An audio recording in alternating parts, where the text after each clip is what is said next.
പ്രിയപ്പെട്ട കൂട്ടുകാരെ, അക്ഷരപൂജയിലേക്ക് എല്ലാവർക്കും സ്വാഗതം. ഇന്ന് ഞാൻ നിങ്ങൾക്ക് വേണ്ടി അവതരിപ്പിക്കുന്നത് ഒരു സങ്കീർത്തനം പോലെ എന്ന കൃതിയുടെ 2-ാം അധ്യായമാണ്. 2-ാം അധ്യായത്തിൻ്റെ കുറച്ച് കഴിഞ്ഞ ദിവസം നമ്മൾ വായിച്ചതിൽ ഉൾപ്പെട്ടിട്ടുണ്ട്. അപ്പോൾ ഒന്ന് 2-ാമത്തെ ഭാഗമാണ്.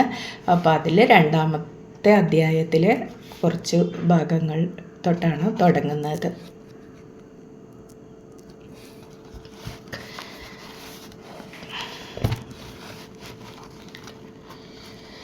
വാരങ്കായ്ക്കുള്ള അവസാനത്തെ കത്തിൽ ഡെവൂഷ്കിൻ എഴുതിയത് അന്ന ഓർക്കുന്നു.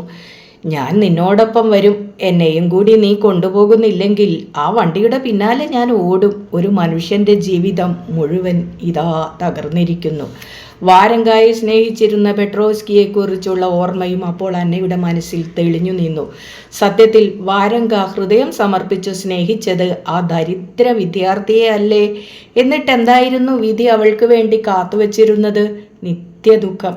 അന്നയുടെ അകക്കണ്ണിൽ ഒരു രംഗം തെളിയുന്നു.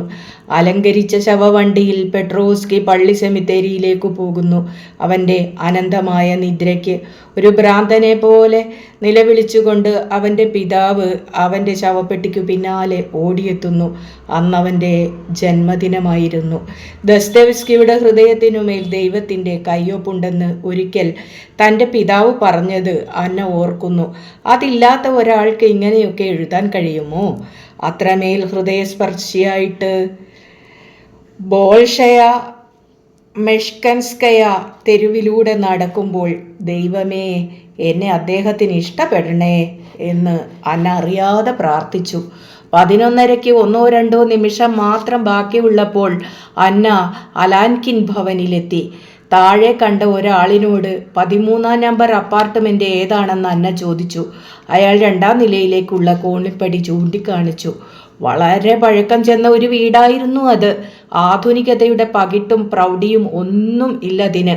എന്നാൽ എന്തോ ഒരു ആകർഷണീയത ഉണ്ട് താനും. അവിടുത്തെ താമസക്കാരിൽ കൂടുതലും കച്ചവടക്കാരും ദൂരെ നിന്ന് വന്നു താമസിക്കുന്ന വിദ്യാർത്ഥികളും കൈവേലക്കാരുമായിരുന്നു. അപൂർവമായിട്ട് ഇടത്തരം ഉദ്യോഗസ്ഥന്മാരുമുണ്ട്. വലിയ ഒച്ചയനക്കങ്ങളൊന്നുമില്ല. അത്രയധികം ആളുകൾ താമസിക്കുന്ന ഒരിടമാണെന്നേ തോന്നുകയില്ല.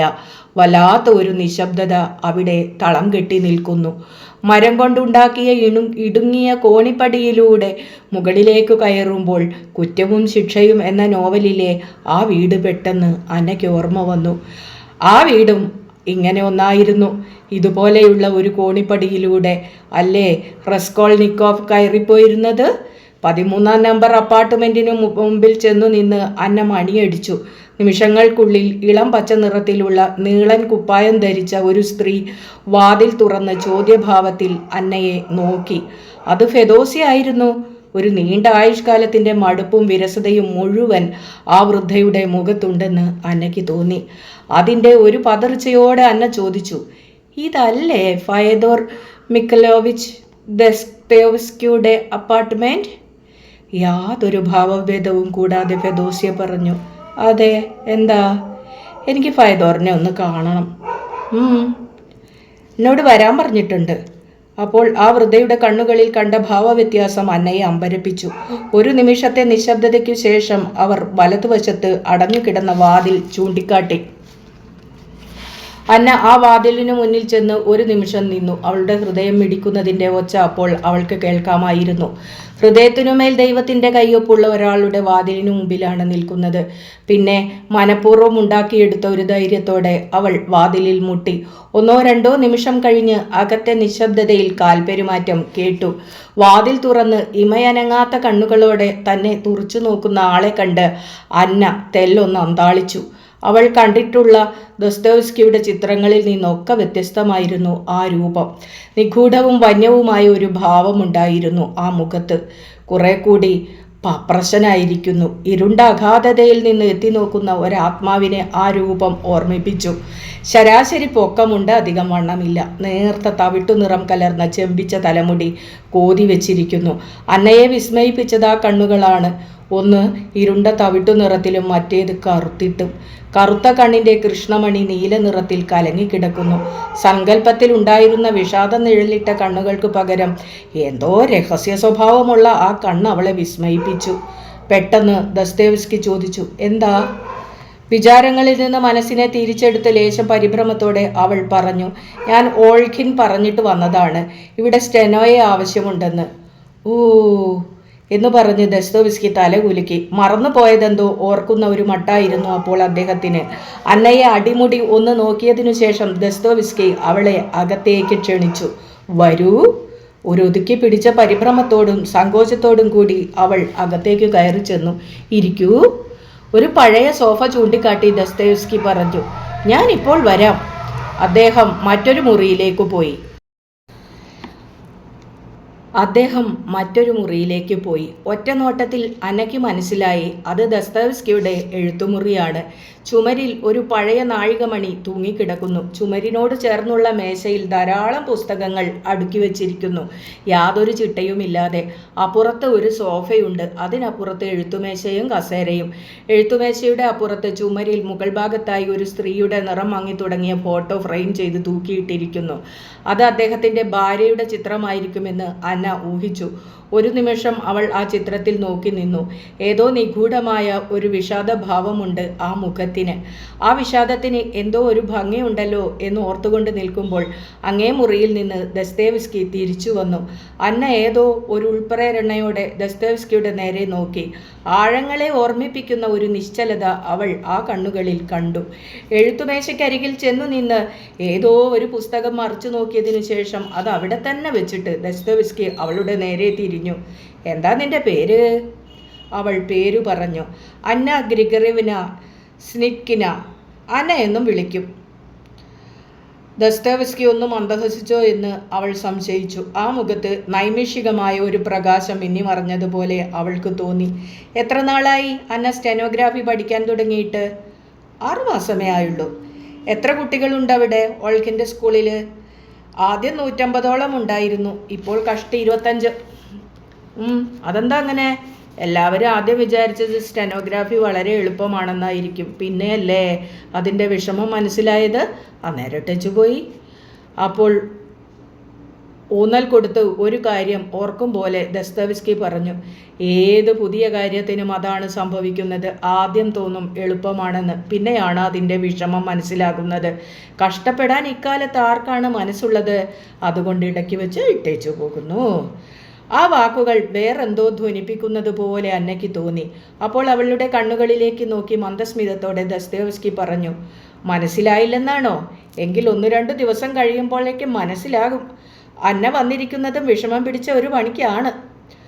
അത്ര പെട്ടെന്നൊന്നും തോറ്റുപോകുന്ന കൂട്ടത്തിലല്ല താനെന്ന് പറയാൻ ഓർത്തതായിരുന്നുവെങ്കിലും അന്ന അത് മനസ്സിൽ ഒതുക്കി.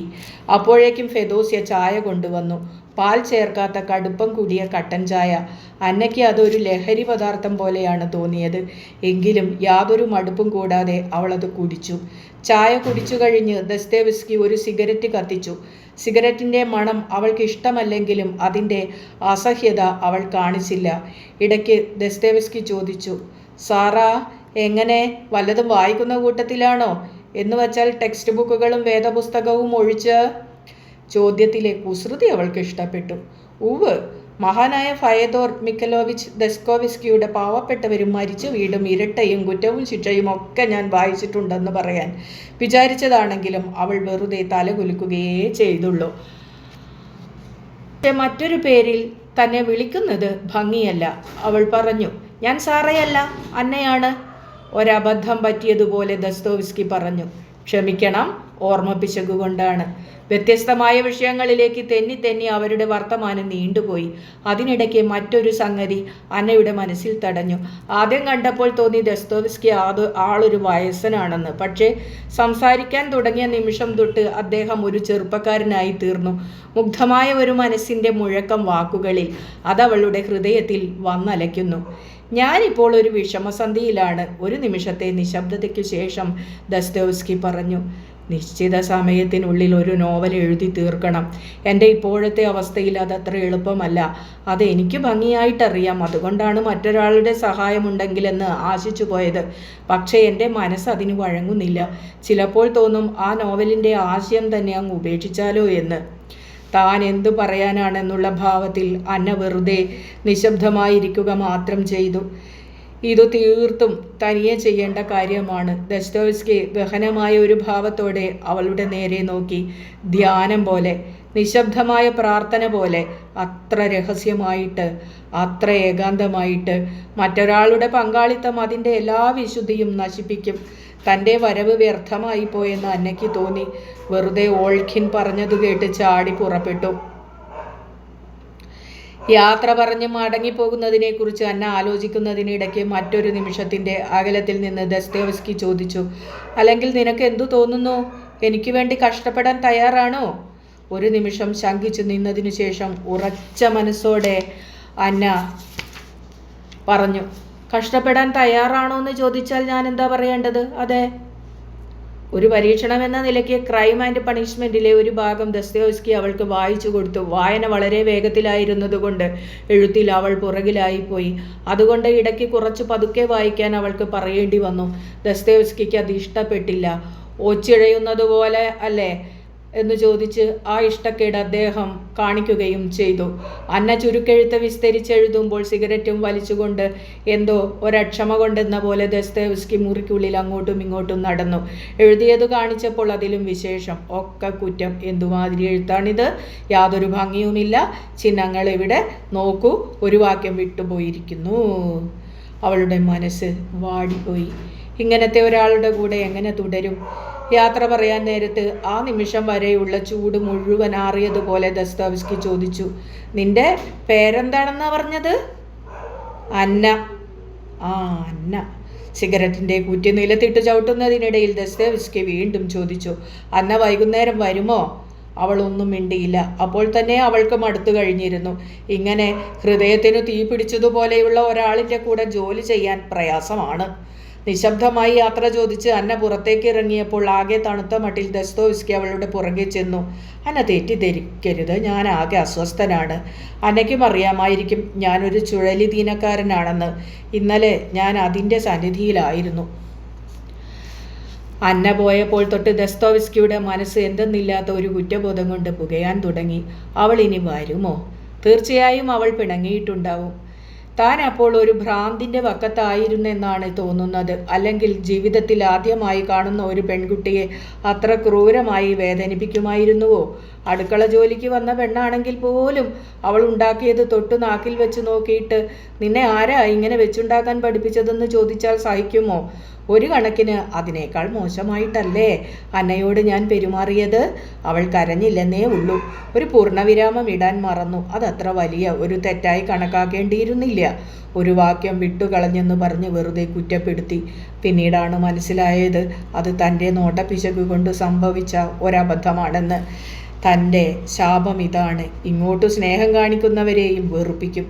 തെരുതെരെ സിഗരറ്റ് പുകച്ചുകൊണ്ട് ദസ്തോവ്സ്കി മുറിക്കുള്ളിൽ അങ്ങോട്ടും ഇങ്ങോട്ടും നടന്നു. എണ്ണിക്കൊണ്ട് ഇത്ര ദിവസത്തിനുള്ളിൽ ഒരു നോവൽ എഴുതി തീർക്കണമെന്ന് വെച്ചാൽ അത് സാധിക്കുമോ? എഴുതാനുള്ള ഉത്കടമായ ആഗ്രഹമുണ്ടായിരുന്നിട്ടും ഒരക്ഷരം പോലും എഴുതാൻ കഴിയാതെ പോയ ശൂന്യമായ ദിവസങ്ങളുടെ ഓർമ്മ മനസ്സിൻ്റെ അടിയിൽ കിടക്കുന്നു. ദാഹിച്ചു പൊരിഞ്ഞ് ഒരു കടൽക്കരയിൽ നിൽക്കുന്നത് പോലെയാണ്. ഒരു കൈ കോരി കുടിക്കാൻ കഴിയുന്നില്ല. ഭ്രാന്തമെന്നോ അനുഗ്രഹീതമെന്നോ ഒക്കെ വിളിക്കാവുന്ന ഒരു നിമിഷം. ആ നിമിഷത്തിൽ നിന്നാണ് തുടക്കം. തുടർന്ന് പിന്നെ ഉന്മാദത്തിൻ്റെ ഒരു ഋതുകാലം. അങ്ങനെ ഒന്നില്ലാതെ എഴുതണമെന്ന് ആഗ്രഹിച്ചിട്ട് ഫലമുണ്ടോ? ഇത്ര ദിവസത്തിനുള്ളിൽ ഒരു നോവൽ എഴുതി പൂർത്തിയാക്കിയില്ലെങ്കിൽ നിന്നെ കഴിവിലേറ്റിക്കളയുമെന്ന് ആരെങ്കിലും പറഞ്ഞു തോർത്ത് നോവൽ എഴുതാൻ ഒക്കുമോ? നാളെ പുലർച്ചയ്ക്ക് ഒരു പൂവ് വിടർത്തി കാണിച്ചില്ലെങ്കിൽ നിന്നെ വേരോടെ പിഴുത് കരിങ്കല്ലിന്മേൽ വെച്ച് കൊത്തി അരിഞ്ഞു കളയുമെന്ന് ഒരു ചെടിയോട് പറയും പോലെ അല്ലേ അത്? ഒരു ജാലവിദ്യക്കാരൻ അയാളുടെ തൊപ്പിക്കുള്ളിലെ ശൂന്യതയിൽ നിന്ന് പ്രാവിനെയോ മുയലിനെയോ എടുത്തു കാണിക്കുന്നത് പോലെയാണോ ഇത്? എന്തിനെക്കുറിച്ചാണ് എഴുതേണ്ടതെന്ന് പോലും തീർച്ചയില്ല. ആശയങ്ങളില്ലാത്തതല്ല, മറിച്ച് ആശയങ്ങളുടെ ആധിക്യമാണ് യഥാർത്ഥത്തിൽ പ്രശ്നം. എന്തു വേണമെന്ന് തീരുമാനിക്കാൻ കഴിയുന്നില്ല. അല്ലെങ്കിൽ അങ്ങനെ ഒരു തെരഞ്ഞെടുപ്പ് പോലും എഴുത്തുകാരൻ ബോധപൂർവം കൈക്കൊള്ളുന്നതാണോ?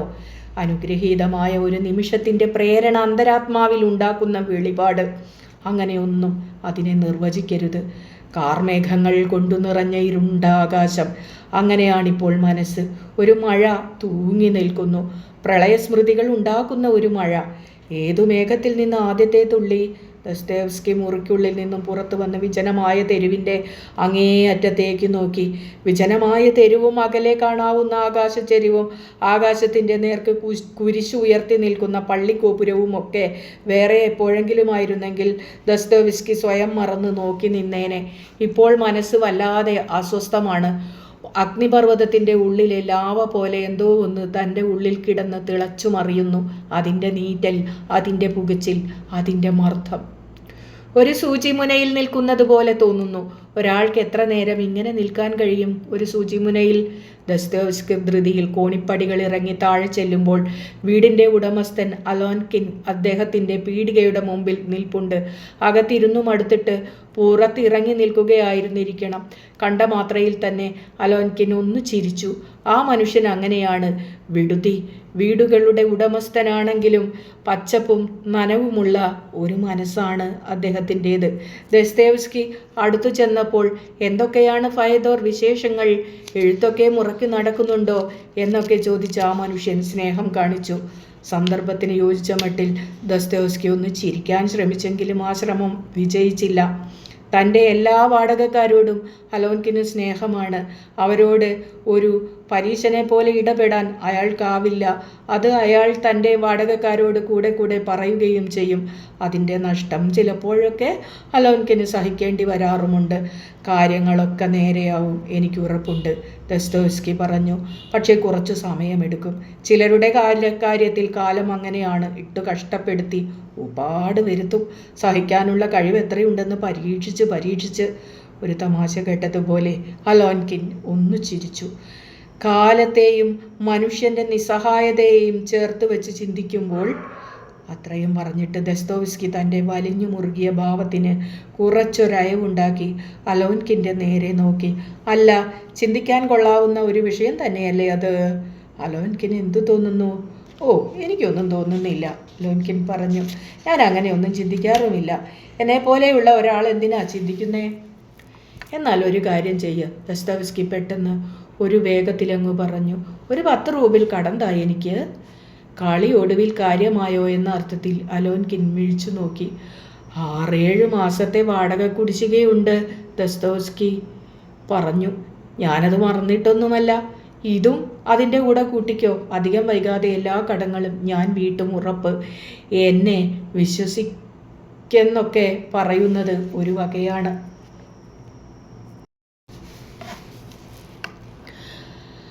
അലോൻകിന് കാര്യം സ്നേഹവും ബഹുമാനവും ഒക്കെയുണ്ട്. ദസ്തേവ്സ്കിയോട് സഹതാപവുമുണ്ട്. എന്നും ദരിദ്രനും കടക്കാരനുമായി കഴിയാനാണോ ഈ മനുഷ്യൻ തീരുമാനിച്ചിരിക്കുന്നത്? കയ്യിൽ കിട്ടുന്നത് മുഴുവൻ ചൂതുകളിച്ച് നശിപ്പിക്കും. ഇപ്പോൾ 10 റൂബിൾ കടം ചോദിക്കുന്നത് എന്തിനാണെന്ന് സംശയിക്കേണ്ട കാര്യമില്ല. പക്ഷേ ഇല്ലെന്നോ തരില്ലെന്നോ പറയുന്നതെങ്ങനെ ഒരു പാവം മനുഷ്യനോട്, ഒരു ശുദ്ധാത്മാവിനോട്? അലോൻകിൻ 10 റൂബിൾ എടുത്ത് ദസ്തേവ്സ്കിക്ക് കൊടുത്തു. ഒരു മന്ദസ്മിതം കൊണ്ട് നന്ദി പറഞ്ഞ് ദസ്തേവ്സ്കി ധൃതിയിൽ തെരുവിലേക്ക് ഇറങ്ങിപ്പോയി. ധൃതിയിൽ എന്ന് പറഞ്ഞാൽ പോരാ. കൃത്യസമയത്തിനുള്ളിൽ എവിടെയോ ചെന്നെത്തിയില്ലെങ്കിൽ തൻ്റെ ജന്മം മുഴുവൻ പാഴായി പോകുമെന്നുള്ള ഒരു പരിഭവത്തിൽ. ദസ്തേവ്സ്കി ചെല്ലുമ്പോൾ ചൂതുകളി കേന്ദ്രത്തിൽ ഓരോ മേശയുടെ ചുറ്റിലും ഓരോ ആൾക്കൂട്ടമുണ്ടായിരുന്നു. ഒരു മേശക്കരികിൽ നിന്ന് ആരോടോ തർക്കിക്കുന്ന ഒരാളെ ചൂതുകളി കേന്ദ്രത്തിൻ്റെ കാവൽക്കാരൻ പിടിച്ചു മാറ്റാനും സമാധാനിപ്പിക്കാനും ശ്രമിക്കുന്നു. അയാൾ വഴങ്ങുന്നില്ല. കാവൽക്കാരൻ്റെ കൈകളിൽ കിടന്ന് അയാൾ കുതറുകയും എതിരാളിയുടെ നേർക്ക് കടുത്ത വാക്കുകൾ പ്രയോഗിക്കുകയും ചെയ്യുന്നു. ഏതോ നിസ്സാര പ്രശ്നത്തിനാണ്. ദസ്തേവ്സ്കി അതൊന്നും ശ്രദ്ധിച്ചില്ല. അതൊക്കെ പതിവാണവിടെ. കൂടുതൽ നഷ്ടം സഹിക്കേണ്ടി വരുന്നവർക്ക് ചിലപ്പോൾ നിയന്ത്രണം നഷ്ടപ്പെടും. നിസ്സാര കാര്യത്തിന് അവർ പൊട്ടിത്തെറിക്കും. ആളുകളെ തള്ളി മാറ്റി ദസ്തേവ്സ്കി ഒരു മേശക്കരികിൽ തൻ്റെ സ്ഥാനം ഉറപ്പിച്ചു. ഭാഗ്യനിർഭാഗ്യങ്ങളുടെ ചക്രം കറങ്ങുന്നത് ഒരു നിമിഷം നോക്കി നിന്നു. വല്ലാത്ത ഒരക്ഷമ കൊണ്ട് ദസ്തേവ്സ്കി വീർപ്പുമുട്ടുകയായിരുന്നു. ഉണ്ടായിരുന്നു. കയ്യിലുള്ള പണം മുഴുവൻ നഷ്ടപ്പെടുന്നതുവരെ ആ മട്ടമേശയ്ക്കരികിൽ തൻ്റെ ആധിപത്യം പുലർത്തിയിരുന്ന ഒരാൾ പെട്ടെന്ന് തലകുലിച്ച് പുറത്തേക്ക് കടന്നു. തൻ്റെ ഊഴവും കാത്തു നിൽക്കാനുള്ള ക്ഷമയൊന്നും ദസ്തോവ്സ്കിക്ക് ഉണ്ടായിരുന്നില്ല. വളരെ കൗശലപൂർവ്വം ചുവപ്പിൻ്റെ ഒരു കള്ളിയിൽ പണം വെച്ചു. ഭാഗ്യനിർഭാഗ്യങ്ങളുടെ ചക്രം ഒരു ചെറിയ ശബ്ദത്തോടു കൂടി കറങ്ങി. എവിടെയാണ് സൂചി ചെന്ന് നിൽക്കുന്നത്? കറുപ്പിലോ ചുവപ്പിലോ അതോ പൂജ്യത്തിലോ? ദസ്തോവ്സ്കിയുടെ കണ്ണുകൾ കറുപ്പിൻ്റെയും ചുവപ്പിൻ്റെയും കളങ്ങളെ കടന്നു പോകുന്ന സൂചിയെ അനുധാവനം ചെയ്തു. ഒടുവിൽ സൂചി ചെന്ന് ഒരു ചുവപ്പിൻ്റെ വക്കിൽ നിന്നു. അതെവിടെയാണ് യഥാർത്ഥത്തിൽ നിൽക്കുന്നതെന്ന് ഒരു തർക്കമുണ്ടായി. ദസ്തോവ്സ്കി വളരെ ക്ഷുഭിതനായി ആ തർക്കത്തിൽ ഇടപെട്ടു. ഒടുവിൽ നടത്തിപ്പുകാരൻ തീർത്തു പറഞ്ഞു, സൂചി നിൽക്കുന്നത് ചുവപ്പിൻ്റെ കളത്തിലാണെന്ന്. ചുവപ്പിൻ്റെ കളത്തിൽ 3 റൂബിൾ വെച്ചു. കളിച്ച ദസ്തോവ്സ്കിക്ക് അതിൻ്റെ ഇരട്ടി കിട്ടി. ആ ആഹ്ലാദത്തിനിടയ്ക്കും ഒരു ഇച്ഛാഭംഗം അദ്ദേഹത്തെ ബാധിച്ചു. എന്തുകൊണ്ട് ചുവപ്പിൻ്റെ കളത്തിൽ ആ 10 റൂബിളും ഒന്നിച്ചു വെച്ചില്ല? പിന്നെ ആ ആലോചനയെ മറ്റൊരാലോചന കൊണ്ട് ദസ്തോവ്സ്കി കീഴടക്കി. ഭാഗ്യനിർഭാഗ്യങ്ങളുടെ ചക്രത്തിൽ ആദ്യം പണയും ഭാഗ്യം ദസ്തോവ്സ്കിയെ തുണച്ചു. 5-ന് പകരം 10 കിട്ടി. ഇന്ന് ഭാഗ്യനക്ഷത്രം ഉദിച്ചു നിൽക്കുന്നത് തൻ്റെ തലയ്ക്ക് മുകളിലാണെന്ന് ഉറപ്പായി. ചുവപ്പിൻ്റെ കളത്തിൽ തന്നെ 5ഉം കൂടി വെച്ചു. അപ്രാവശ്യം സൂചി കറങ്ങി ചെന്ന് നിന്നത് പൂജ്യത്തിലാണ്. ഭാഗ്യനക്ഷത്രം തലയ്ക്ക് മുകളിൽ തെല്ലുമങ്ങുന്നു. നടത്തിപ്പുകാരൻ എല്ലാം തൂത്തുവാരിയെടുത്തു. അങ്ങനെ ജയവും തോൽവിയുമായി മാറി മാറി രാത്രി 11 മണി വരെ ദസ്തോവ്സ്കി കളിച്ചു. എല്ലാം നഷ്ടപ്പെട്ടു. കയ്യിൽ ഒരു കോപ്പക്ക് പോലും ശേഷിക്കാതെ. ഒടുവിൽ കളിച്ചത് വാച്ച് പണയം വെച്ചാണ്. അതും നഷ്ടപ്പെട്ടു. അടുത്ത കാലത്തെങ്ങും ഇത്ര കനത്ത ഒരു തോൽവി ഉണ്ടായിട്ടില്ല. കയ്യിൽ കാശില്ല, കടം കിട്ടാൻ വഴിയുമില്ല. അല്ലെങ്കിൽ വീണ്ടും കളിച്ചേനെ. ആകെ തോൽവി അടഞ്ഞിട്ടും തട്ടിയും മുട്ടിയും നിന്നു. മനുഷ്യൻ തീരെ നിസ്സഹായനായിത്തീരുന്നതിലെ ദൈന്യത്തെക്കുറിച്ചാണ് ദസ്തോവ്സ്കി അപ്പോൾ ചിന്തിച്ചത്. ഇങ്ങനെ ഒരവസ്ഥ ആർക്കും വരരുത്. ഒരു കോപ്പക്കിന് പോലും വിലയില്ലാതെ. ഒടുവിൽ ചൂതുകളി കേന്ദ്രത്തിൻ്റെ മേൽനോട്ടക്കാരൻ തോളിൽ കൈയിട്ട് ദസ്തോവ്സ്കിയെ പുറത്തേക്ക് നയിച്ചു. നേരം വൈകി. ഇനി എത്രയും വേഗം വീട്ടിൽ ചെന്നെത്താൻ നോക്ക്. ഒരാളെ തന്ത്രപൂർവ്വം ഒഴിവാക്കാൻ ശ്രമിക്കുന്നത് പോലെയായിരുന്നു അത് മനസ്സിലാക്കിയിട്ടും ദസ്തോവ്സ്കി ഒന്നും മിണ്ടിയില്ല. വെറുതെ വിജനമായ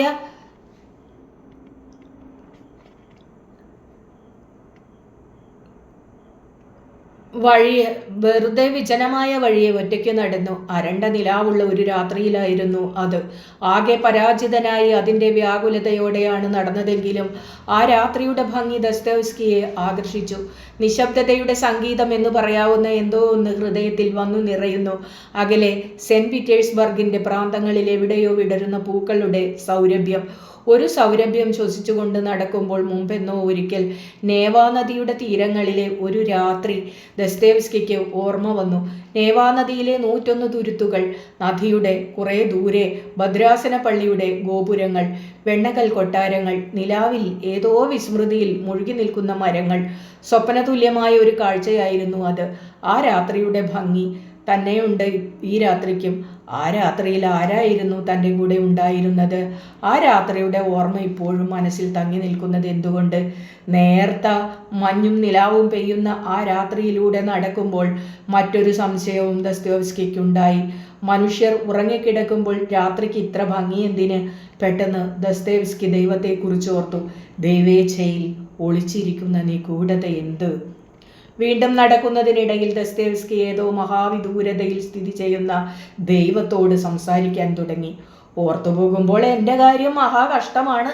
ദരിദ്രനും നിസ്സഹായനും പരാജിതനും ആർക്കും വേണ്ടാത്തവനുമായി ഞാൻ ഈ ജന്മം മുഴുവൻ കഴിയണമെന്നാണോ ദൈവം വിചാരിക്കുന്നത്? നിസ്സഹായനായ ഒരു മനുഷ്യൻ ജീവിതത്തിൽ ഇത്രയൊക്കെ സഹിക്കേണ്ടി വരുന്നതിൻ്റെ യുക്തി എന്താണ്? എവിടെയും പരാജയപ്പെടുകയാണ് എൻ്റെ അനുഭവം.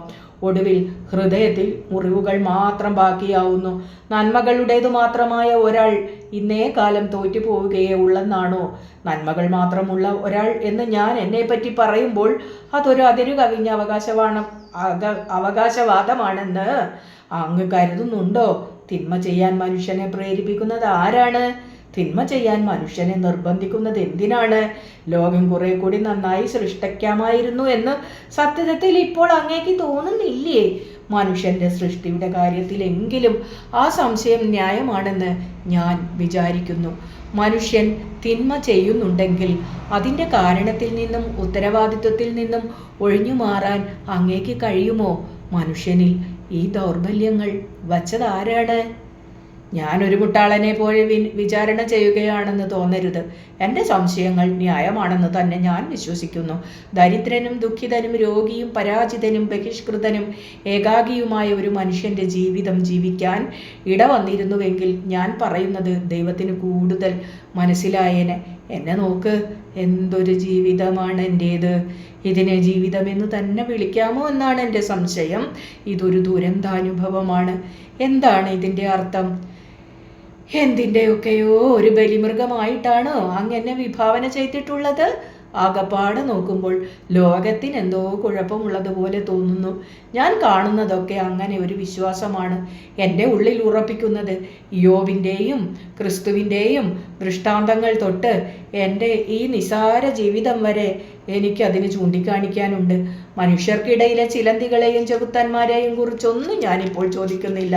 ശുദ്ധാത്മാക്കളുടെ ഹൃദ്രക്തം വീഴുന്നത് എന്തുകൊണ്ട് ദൈവം ഇതനുവദിക്കുന്നു? എനിക്കൊട്ടും മനസ്സിലാകുന്നില്ല. അല്ലെങ്കിൽ ആ ചോദ്യം ഞാൻ പിന്നീട് എപ്പോഴെങ്കിലും ചോദിക്കാം. ഇപ്പോൾ പൊട്ടലുകൾ വീണ എൻ്റെ ഹൃദയത്തിൻ്റെ തേങ്ങലുകൾക്ക് ഒരു സമാധാനം പറ. എന്നെ പോലെ ദരിദ്രനും നിസ്സഹായനും പരാജിതനും ബഹിഷ്കൃതനും ഏകാകിയുമായി മറ്റൊരാളുണ്ടോ ഈ ഭൂമിയിൽ? ഓർത്തു നോക്കുമ്പോൾ എൻ്റെ ജീവിതം പാഴായും ശൂന്യമായും ഇരുളായും കിടക്കുന്നു. എന്നെ പോലെ ഒരാളോട് ഇങ്ങനെ ചെയ്യാമോ? ഇത്ര ക്രൂരമായിട്ട് എൻ്റെ പ്രാർത്ഥനകൾ പാഴായി പോകുന്നത് എന്തുകൊണ്ട്? സാന്ത്വനിപ്പിക്കുന്ന ഒരു വാക്ക് പറയാൻ മാത്രം സ്നേഹമുള്ളതായിട്ട് എനിക്ക് ഈ ഭൂമിയിൽ ആരാണുള്ളത്? ഇങ്ങനെയൊന്നും ഒരാളോടും ചെയ്യരുത്. നോക്ക്, ഈ സുന്ദരമായ രാത്രിയിൽ എൻ്റെ അവസ്ഥ എന്താണ്? തോറ്റ് തുന്നം പാടി കയ്യിൽ ഒരു കോപ്പക്ക് പോലും ഇല്ലാതെ ഒരു തെണ്ടിയെ പോലെ ദസ്തോവ്സ്കി നടന്ന് വഴിയരികിൽ രാത്രി നീളെ തുറന്നു വയ്ക്കാറുള്ള മദ്യഷാപ്പിന് മുമ്പിലെത്തി. അവിടുത്തെ വെളിച്ചം വാതിലുകളുടെയും ജനലുകളുടെയും ആകൃതിയിൽ പുറത്തേക്ക് വീണു കിടക്കുന്നു. കയ്യിൽ ഒരു കോപ്പക് പോലുമില്ല. എങ്കിലും ധൈര്യമായി അങ്ങോട്ട് കയറി ചെന്നു. 4-5 പേർ അവിടെ മദ്യപിച്ച് ലഹരി പിടിച്ച് ഇരിക്കുന്നുണ്ടായിരുന്നു. വണ്ടിക്കാരാണെന്ന് തോന്നുന്നു. ലേശം പരിചയമുള്ള ഒരാൾ അവിടെ വേറെ ഒറ്റയ്ക്കിരിക്കുന്നുണ്ടായിരുന്നു. അയാളുടെ മുമ്പിലൂടെ കടന്നു പോകുമ്പോൾ തനിച്ചേ ഉള്ളോ എന്ന് അയാൾ ചോദിച്ചു. അല്ല, ഇവിടം വരെ എൻ്റെ കൂടെ ദൈവമുണ്ടായിരുന്നു എന്ന് ദസ്തേവ്സ്കി പറഞ്ഞപ്പോൾ അയാൾ അത് ഒരു ഫലിതമായിട്ട് എടുക്കുകയും ഉറക്കെ ചിരിക്കുകയും ചെയ്തു. ഷാപ്പ് ഉടമസ്ഥൻ്റെ അടുത്ത് ചെന്ന് ദസ്തേവ്സ്കി കാര്യം തുറന്നു പറഞ്ഞു. എൻ്റെ ഇന്നത്തെ കളി സാമാന്യം മികച്ച കളിയായിരുന്നു. എന്നിട്ടും ഒടുവിലെല്ലാം പാളിപ്പോയി, എല്ലാം നഷ്ടപ്പെട്ടു. കളിയിൽ തോൽക്കുന്നതൊന്നും ഒരു വലിയ സംഭവമല്ല. ജയവും തോൽവിയും ഒന്നുമല്ല കാര്യം, കളിയാണ്. എങ്കിലും എല്ലാം നഷ്ടപ്പെടുകയെന്ന് പറയുന്നത് ദയനീയമായ ഒരു സംഗതിയാണ്. നിങ്ങൾക്ക് മനസ്സിലായി കാണും, എൻ്റെ കയ്യിൽ ഒരു കോപ്പക്ക് പോലുമില്ല. ഒരു കനത്ത തോൽവിയുടെ കയ്പും കടിച്ചിറക്കിക്കൊണ്ട് പോവുക എന്നുള്ളത് ഓർത്തു നോക്കൂ, അസഹ്യമായ ഒരു സംഗതിയാണ്. അതുകൊണ്ട് എനിക്ക് കുടിക്കാൻ തരണം കടമായിട്ട്. കളിയിൽ എന്നും തോൽവി തന്നെ സംഭവിക്കണമെന്നില്ല. ഓ, കീശ നിറയെ പണവുമായി ഞാനൊരു രാത്രി ഇവിടെ കയറി വരുന്നതൊന്ന് സങ്കല്പിച്ച് നോക്ക്. എല്ലാം ക്ഷമയോടും നിർവികാരതയോടും കൂടി കേട്ടിരുന്നതിനു ശേഷം ആ ഭാവങ്ങൾക്ക് യാതൊരു ഉലച്ചിലും ഉണ്ടാകാതെ മദ്യഷാപ്പുകാരൻ അയാളുടെ പരുക്കൻ സ്വരത്തിൽ പറഞ്ഞു, കടം തരില്ല, ചോദിക്കണ്ട. അയാളുടെ സ്വഭാവം അറിയാവുന്നതുകൊണ്ട് ദസ്തേവ്സ്കി പിന്നെ ഒന്നും പറഞ്ഞില്ല. എന്തെങ്കിലും പറഞ്ഞിട്ട് പ്രയോജനമില്ല. അത് മനസ്സിലാക്കാൻ മാത്രം അയാളെ പരിചയമുണ്ട് നേരത്തെ. നിരാശയൊന്നും പുറത്തു കാണിക്കാതെ പുറത്തേക്ക് നടക്കുന്നതിനിടയിൽ ആ പരിചയക്കാരൻ പുറകെ വന്ന് തോളിൽ കൈയിട്ട് വിളിച്ചു. ആദ്യം നന്ദി പറഞ്ഞ് ആ ക്ഷണം നിരസിച്ചപ്പോൾ അയാൾ പിന്നെയും നിർബന്ധിച്ചു. ഒടുവിൽ ദസ്തേവ്സ്കി അയാളുടെ നിർബന്ധത്തിന് വഴങ്ങി അയാളോട് ഒന്നിച്ചിരുന്നു കുടിക്കുമ്പോൾ മുമ്പൊരിക്കൽ ഇതുപോലൊരു രാത്രിയിൽ അവിടെ വെച്ച് കണ്ടുമുട്ടിയ അപരിചിതനായ സ്നേഹിതനെ ദസ്തേവ്സ്കിക്ക് ഓർമ്മ വന്നു. അയാളല്ല, എങ്കിലും ഈ സ്നേഹിതൻ അപരിചിതനായ ആ സ്നേഹിതൻ്റെ ഒരു തുടർച്ച പോലെ തോന്നുന്നു. കഴിഞ്ഞ് വേയ്ക്കുന്ന കാലുകളോടെ ഗേറ്റ് തുറന്ന് അകത്തു കടന്ന് കോണിപ്പടി കയറി വീടിൻ്റെ പുറംവാതിലിൽ മുട്ടി വിളിച്ചു കാത്തു നിൽക്കുമ്പോൾ യഥാർത്ഥത്തിൽ ഒന്നിനെക്കുറിച്ചും വ്യാകുലപ്പെട്ടിരുന്നില്ല. സിരകളിൽ നിലാവു പോലെ എന്തോ പതയുന്നു. ഫെദോസ്യ വന്ന് വാതിൽ തുറന്നു. ഉറക്കം ഞെട്ടിയതിൻ്റെ ഒരു മുഷിച്ചിൽ ഫെദോസിയയുടെ മുഖത്ത് പ്രകടമായിരുന്നു. ദസ്തേവ്സ്കി പറഞ്ഞു, ഞാൻ കുറച്ചു വൈകിപ്പോയി. ഫെദോസിയ ഒന്നും മിണ്ടാതെ ചെറിയ കണ്ണുകൾ ഉയർത്തി നോക്കി. സ്നേഹവും സഹതാപവും ശാസനയും ഇടകലർന്ന ഒരു നോട്ടമായിരുന്നു അത്. കോണിപ്പടിയുടെ കൈപ്പിടിയിന്മേൽ ചാരി നിന്നുകൊണ്ട് ദസ്തേവ്സ്കി പറഞ്ഞു, എന്നോട് ക്ഷമിക്ക്, ദൈവത്തെ ഓർത്ത് എന്നോട് ക്ഷമിക്ക്. ഫെദോസിയ നെടുതായൊന്ന് നിശ്വസിച്ചു.